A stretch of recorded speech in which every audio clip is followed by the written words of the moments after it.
Muito bem, meus amados, queridos e diletos ouvintes que me acompanham no meu canal. Eu vos saúdo com a paz do Senhor Jesus. Quem tem essa inteira satisfação sou eu mesmo, seu irmão em Cristo, cooperador Enio. E hoje eu estou mais uma vez anunciando a história de mais um personagem bíblico. E dessa vez estarei falando sobre Isaías. Mas antes, se inscreva no canal, deixe o seu like, porque fazendo assim o YouTube entende que esse conteúdo é relevante e vai subir ele na plataforma de maneira que outras pessoas acessarão esse conteúdo e ele será divulgado para mais pessoas. Então vamos lá, sem muitas delongas. O livro de Isaías, ele apresenta um pequeno problema. Para os estudiosos, esse livro ele tem sido um ponto interrogativo, porque cada um representa algumas teses de uma forma, outros representam de outras. Pois, para esse livro ser interpretado ao pé da letra, ele seria necessário que o profeta vivesse por mais de 200 anos, ou que ele tivesse uma visão futura que ofuscaria os mitos, né, que tem sido divulgado por diversas seitas, principalmente por Nostradamus, pelos testemunhos de Jeová. Ele aceita quase universalmente que o livro esteja dividido em 3 seções, chamado primeiro, segundo e terceiro Isaías. O livro de Isaías, do capítulo 1 até o capítulo 39, ele forma a primeira parte. E do capítulo 40 até o 45, ele forma a segunda parte, que se compõe segunda parte. E o 56 até o 66, ele forma a terceira parte. Aqui, então, constitui a terceira parte. Embora seja provável que a segunda e a terceira parte tenham sido escrita pelo mesmo autor, a segunda, claramente, ela trata de um período do exílio, né? Que foi o exílio da Babilônia. Enquanto a terceira parte, ela concentra no período da restauração após o retorno a Jerusalém. O profeta, a quem chama as escrituras aqui de Isaías, ele é o autor ou personagem principal deste livro, ou seja, dessa primeira parte. Ele viveu no século 8 antes de Cristo, 2 séculos antes do exílio. Ele foi uma pessoa real que lidou com questões muito concentrada e concreta. E a sua personalidade ela veio se tornar uma forma clara. Os autores dos 2 últimos que são conhecidos, muito bem conhecido, eles narram que esse profeta ele pronunciava as suas profecias por meio de pessoas e por meio de personalidade de primeiro grau, ou seja, o primeiro Isaías profetizava sempre para pessoas ou para personalidade. Isso torna a tarefa mais fácil, que mesmo que tenha sido 2 ou 3 escritores, todos eles se fundiram um único grande profeta, que foi, de fato, o homem de carne e também de osso chamado Isaías. No século 8 a.C., nós vemos que Isaías era filho de Amós. Não deve se confundir com o profeta Amós, que escreveu os profetas menores. que nasceu em Jerusalém por volta de 706 a.C., e a sua primeira visão aconteceu no ano em que morreu o rei Uzias, que declara Isaías capítulo 6 e no versículo 1. O que se dá que por volta de 742 a.C.,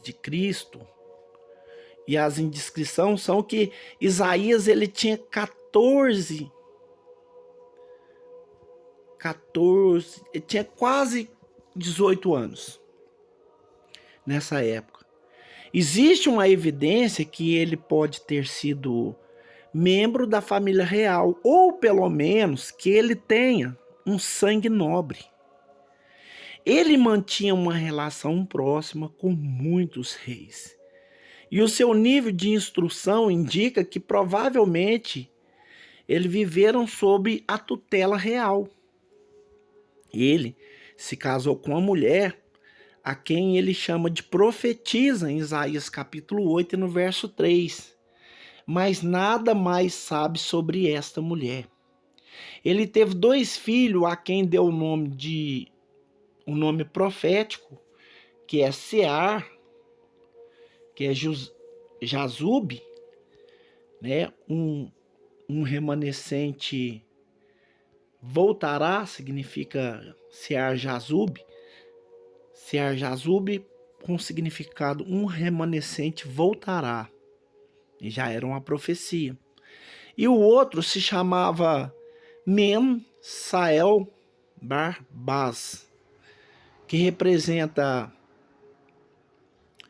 o espólio, acelere a presa. Isaías ele profetizou por meio de 40 anos, incluindo-se no reino de Uzias, de Jotão, de Acaz e de Ezequias. Não se sabe quando ou como ele morreu, mas conta uma antiga tradição rabínica e cristã que ele foi martirizado pelo rei tirano que se chamava Manassés. A lenda diz, os historiadores falam que ele foi cerrado pelo meio. A primeira visão de Isaías, o início do seu ministério aconteceu no templo. De acordo com a sua descrição, que parece que devia estar muito próximo ao santo.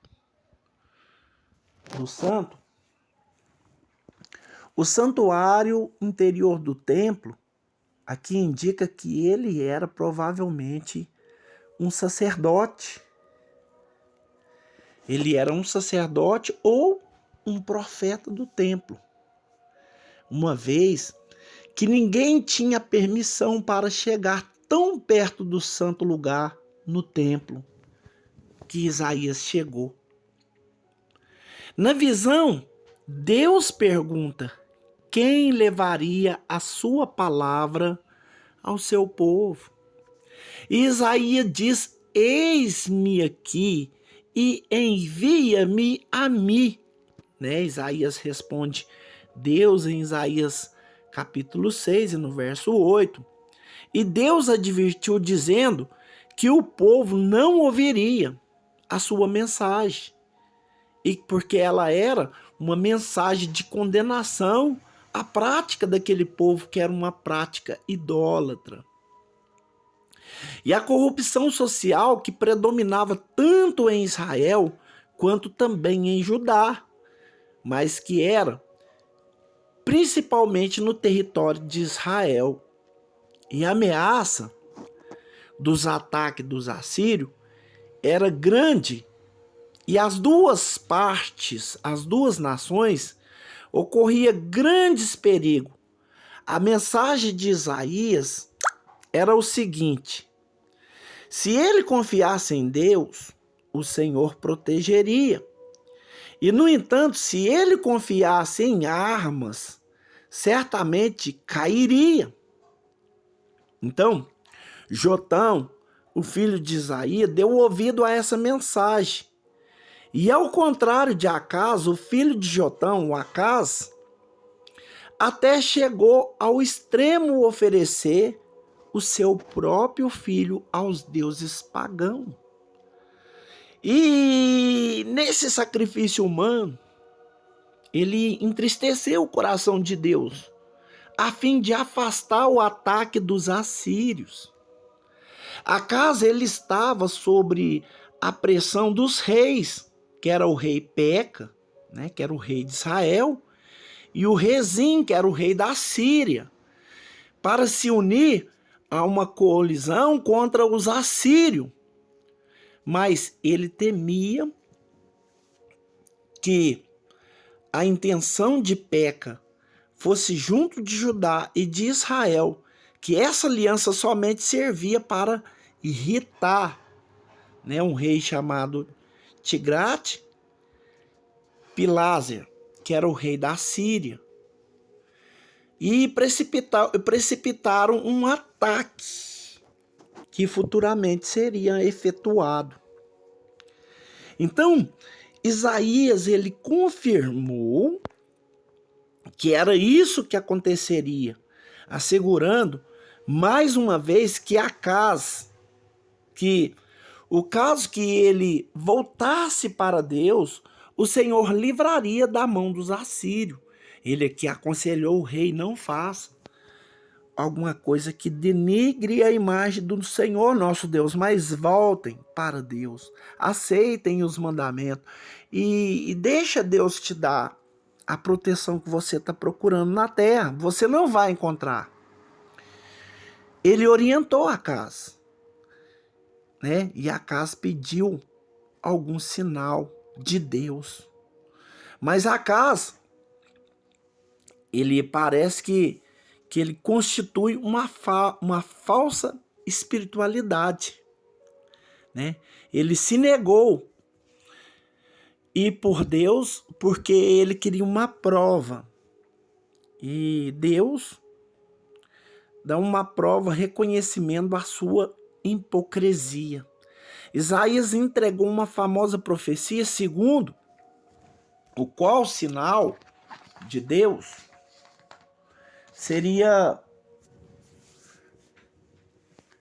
este, né? Ele falou que a virgem ficaria grávida e daria uma luz ao filho chamado Emanuel, né? Que está em Isaías 7, no versículo 14. Né? Essa foi uma das profecias de confirmação que Isaías estava falando com Acaz.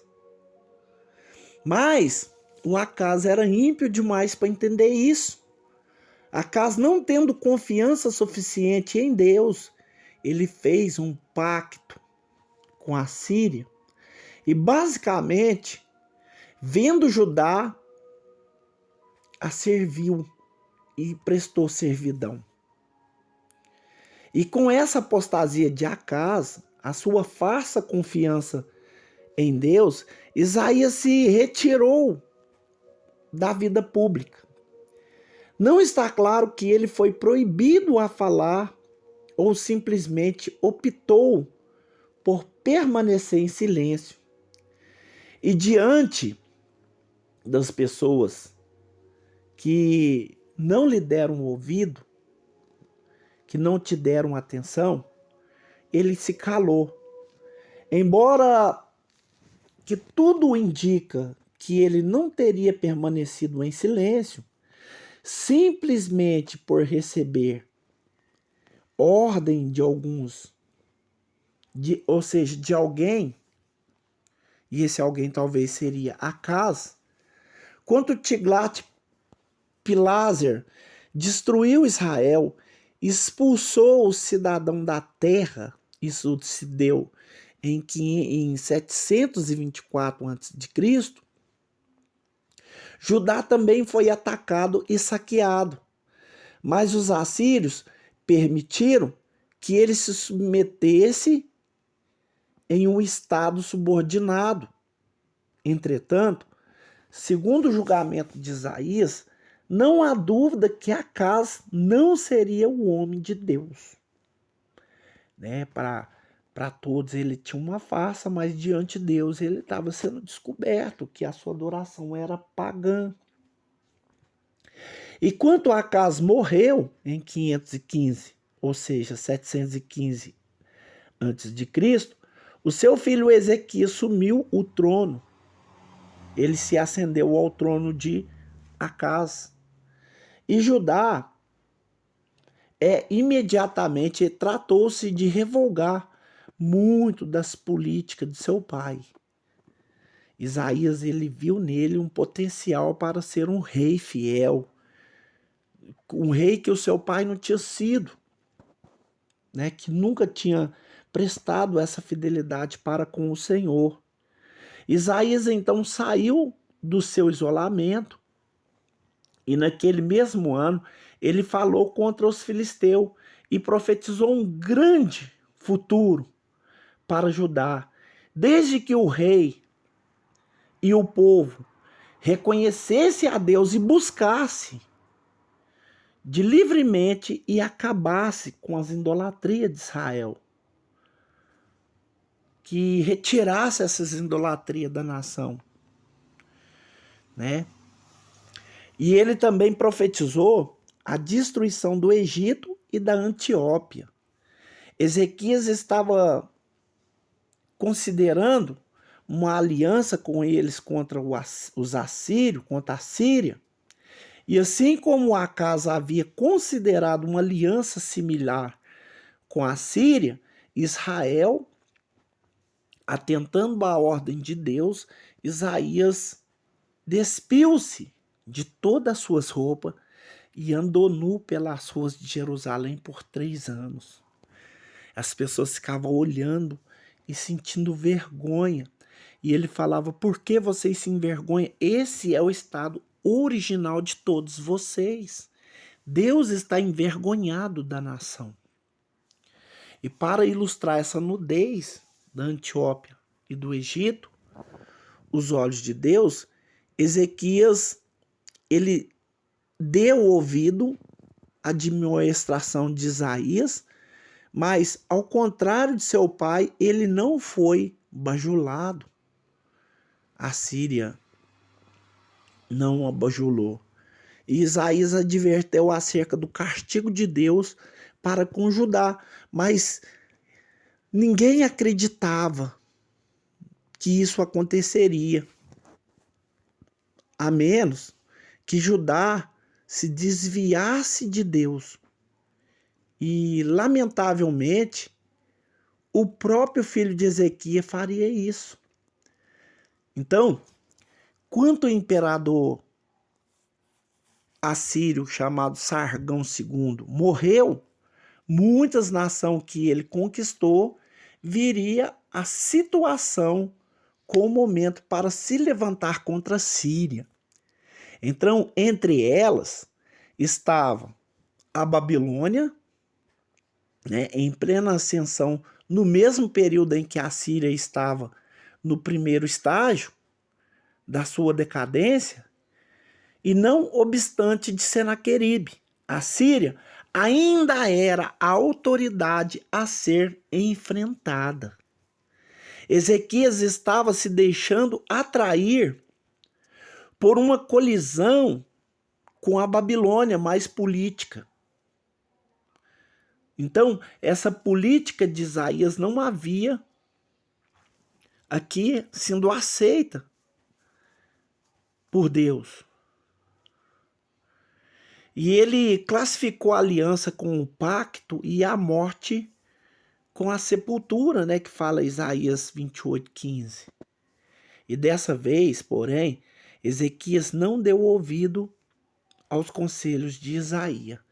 E o Egito provocou ser tão indigno de confiança que, quanto Isaías havia advertido antes de perceber isso, Ezequias foi preso em Jerusalém e o cilindro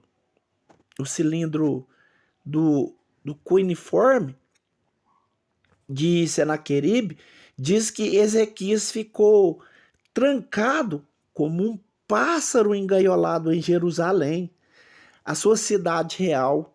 estava servindo de uma cadeia. E Ezequias enviou uma mensagem a Isaías pedindo a sua oração por livramento. E Isaías respondeu em nome de Deus que Senaqueribe voltaria para a Síria e eu defenderia essa cidade e salvaria por amor de mim, por amor de Davi, o meu servo. Essa foi a profecia que Deus tomou Isaías para falar com ele. Isaías, ele se põe na oração e fala assim, chega diante do rei e fala assim, em nome do meu Deus, ele fala. Aí ele começa a profecia, Senaqueribe vai voltar para a Síria. Aí na sequência, Deus toma a boca do profeta e o profeta fala assim, eu defenderei esta cidade e salvarei por amor de mim e por amor do meu servo Davi. Isso foi em Isaías 37 e no versículo 35. Então, o anjo do Senhor, ele saiu, irmão, para defender a cidade e matou 185 mil assírios. E Senaqueribe, ele foi derrotado. E ele voltou para Nínive. E esse ataque repentino, que causou tantas mortes, pode bem ter sido resultado de um surto de peste, uma peste bubônica, um descontentamento extrabíblico. E a época mencionada dos ataques aqui de comondongos, porque teve um ataque de ratos comondongos no acampamento, e possível que, na verdade, tenha sido grandes ratos que atacou o acampamento dos militares que seguia Senaqueribe, que todos eles foram infectados de ratos e de peste. E foi um flagelo bem conhecido, como poucos conseguem compreender, nesses tempos antigos. Então, logo na sequência, Ezequias adoeceu e Isaías lhe enviou um rei uma mensagem a esse rei que ele não viveria. E Ezequias orou a Deus, procurando lembrá-lo que ele tinha feito, o que o rei havia tentado cumprir a vontade de Deus durante toda a sua vida. Lembrando o que ele tinha feito para edificar a casa de Deus, as leis. Então, disse Ezequias a Deus que tinha ouvido a oração. E naquele instante, o Deus revelou para Isaías. Isaías falou que Deus estaria dando a ele mais 15 anos de vida. E que ele defenderia Jerusalém dos assírios. Mas depois, irmãos, que Ezequias recuperou, o príncipe herdeiro da Babilônia enviou votos de felicitações, de presentes a Ezequias, porque eles ficaram assustados de ver Ezequias levantando, que ele estava decretado para a morte, e naquela época quem fosse decretado a morte, eles morreria mesmo, E ele então ficou assustado e mandou felicitações de presentes para o rei Ezequias. E Ezequias fez uma tolice. O que ele fez? Ele promete, e fez lembrar, para impressionar aqui os emissários de Babilônia, ele mostrou toda a sua riqueza, a planta da cidade. E Isaías não ficou satisfeito com isso. Isaías profetizou: um dia, tudo que há em seu palácio, bem como tudo que os seus antepassados acumularam até hoje, será levado para a Babilônia. Nada ficará assim, diz o Senhor. O profeta Isaías profetizou para ele. E alguns dos seus próprios descendentes serão levados. e se tornarão eunucos do palácio do rei da Babilônia. Né? Ele profetizou em Isaías 39, verso 6 adiante. E isso aconteceu porque em 597 a.C., exatos 100 anos após a morte de Ezequias, essa profecia se cumpriu. E por mais de 2 milênios, quando se acreditou que havia escrito todos os livros a ele, atribuído a Isaías, e foi considerado um dos maiores profetas, chamado profetas maiores, por causa das suas profecias cumpridas. E hoje em dia, várias pessoas defendem com convicção que ele escreveu somente 39, os primeiros capítulos. E muitos estudiosos acreditam que até mesmo essa parte teria sido redigida por 2 ou mais diferentes autores. É útil atentar e demonstrar uma posição de que qualquer um dos profetas seja autores, pois cada um deles teve uma missão diferente e cada um teve uma influência singular na história judaica. Por qualquer critério, no entanto, Isaías pode ser considerado um grande gênio, um formador de um futuro pensamento judaico. Ao contrário de muitos dos profetas, ele aceitou o seu chamado ao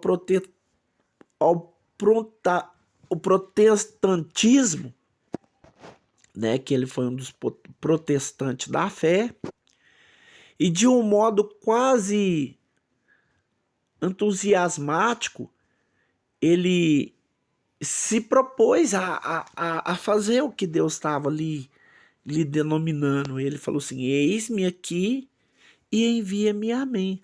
Além disso, ele também é uma influência para dar o equilíbrio daqueles que ouviram, o arco inimigo, que o ouviram e o que viram, né?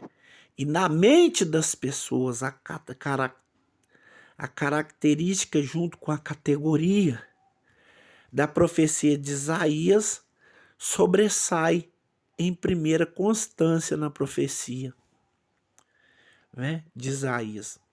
Somente sobre o que normalmente conhece como remanescente de justo, ou outro que constitui as suas próprias profecias messiânicas. Né? E Amós falou a respeito do remanescente de José, em Amós 5, versículo 15.